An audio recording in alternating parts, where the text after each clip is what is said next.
Hello and welcome back to Forza Horizon 4 with another Lego-ish car build. We have the BMW M3, this is the GTR version.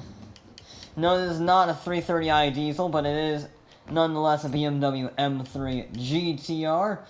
First we're gonna do Forza Aero. I know the wing actually is pretty good. However, I do need the Forza Aero quite badly. And we need some proper racing tires, which puts us right at the top of A-Class. We have 48 PI to play with. It's not the worst. It was actually better than I thought I was going to get. 285s in the rear aren't too bad. We're going to extend that track with just a bit. That added a lot of PI. I say it added a lot. It actually added PI, which is somewhat rare. Just curious. We're not going to need it, but what engines do we have? V8 or 5? That's boring. Same thing with that. We're going to try and keep it naturally aspirated. We should be able to. I would hope so. Transmission. We're going to be the one that drops PI, obviously. Going to try and keep the PI as down as we possibly can. We're going to want brakes.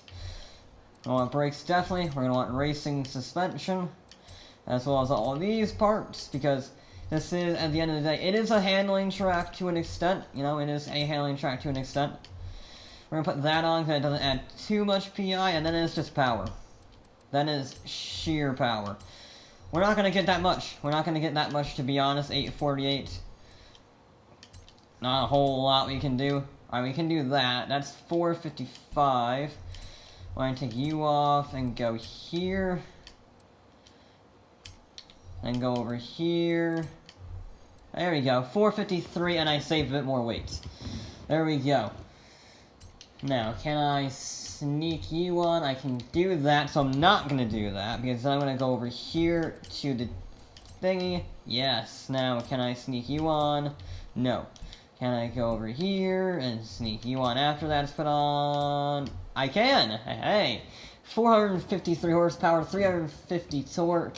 2,800 pounds is pretty light, and it's a very good handling car in theory. So, let's see if the BMW GTR can beat the actual GTR. Okay, the M3 GTR has to beat the Lego Mini time of 59.0. I have no idea, because this is more powerful than the Mini, but it's rear-wheel drive, because the rules state these vehicles must keep their standard drive lines. And that is going to be an interesting challenge, because I think the Mini might be a genuinely tough target, considering despite being down on PI, it's only 4 PI down, however, it still might struggle. It still might struggle a little bit. But we shall see. Maybe the M3, with its pretty significant power advantage, can do well. We shall see. We're just gonna pull up here, because why not, really? Yeah, I have no idea. This rear-wheel drive versus all-wheel drive, and more power. Now, the Mini was significantly lighter, 2,500 pounds to 2,800 pounds right here. But, again, this has proper Forza racing tires. I don't know why there's some random straggler who doesn't know how to drive, but whatever. Once he gets out of the corkscrew, we are going to set off like so. 5 laps to try and set the best possible lap time. With the M3, I also realized some of the manual on accident. Whatever, we shall roll with the punches. This vehicle actually has some pretty long gears, so it should be fine.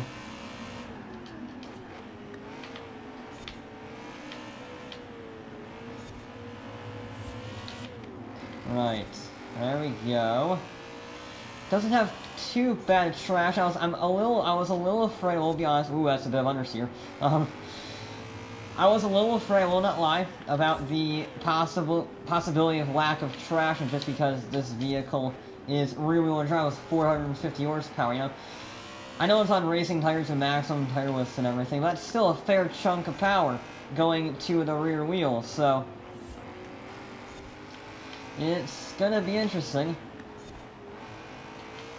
Ooh. Now, don't get me wrong, it does get occasional oversteer. However, it's nowhere near as bad as I was thinking.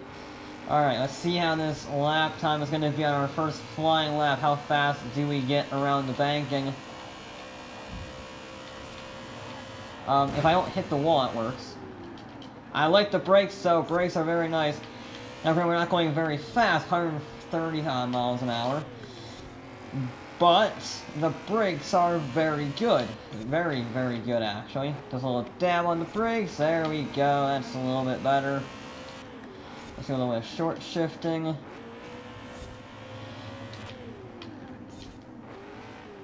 Because I really don't want to run the rev limiter very much. Yeah, I like how this BMW drives. I like how it drives a lot, actually. It has its...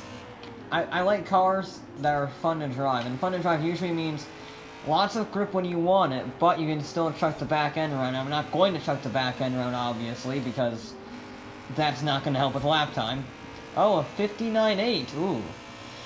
That's not as quick as I was hoping for. Now, we did hit the wall. We did hit the wall, in fairness. But, yeah, it's not very quick for a flying lap. That's not very quick at all, actually.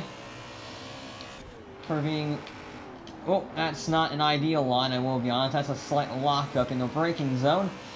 Yeah, good job, me. Bravo.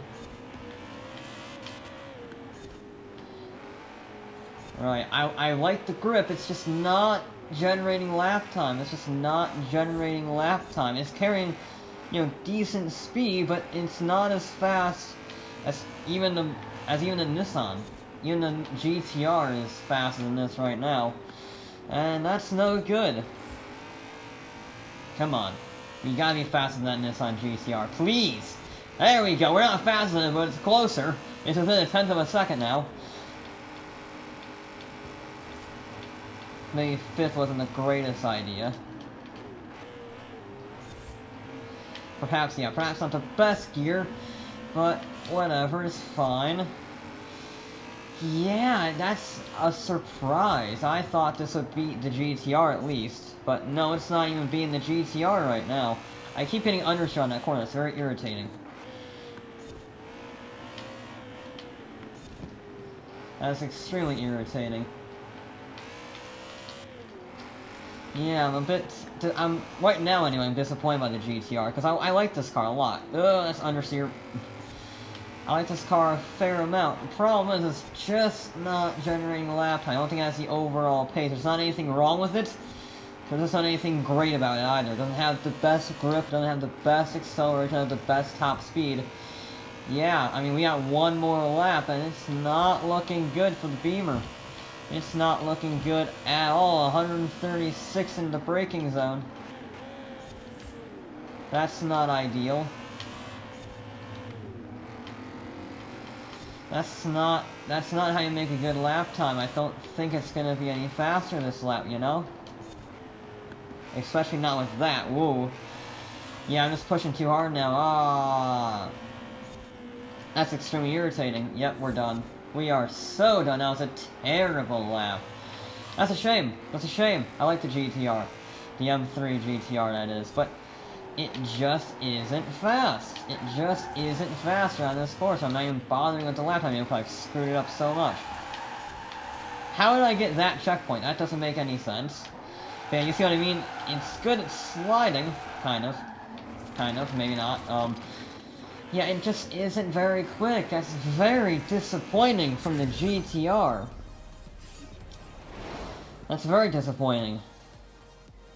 But a 59.4, I'll put it in last place. I'll put it a tenth of a second behind the Nissan GTR, and half a second down, near enough, on the Mini. That's I'm sad. I am sad with the M3. I thought it would do better, but it did not.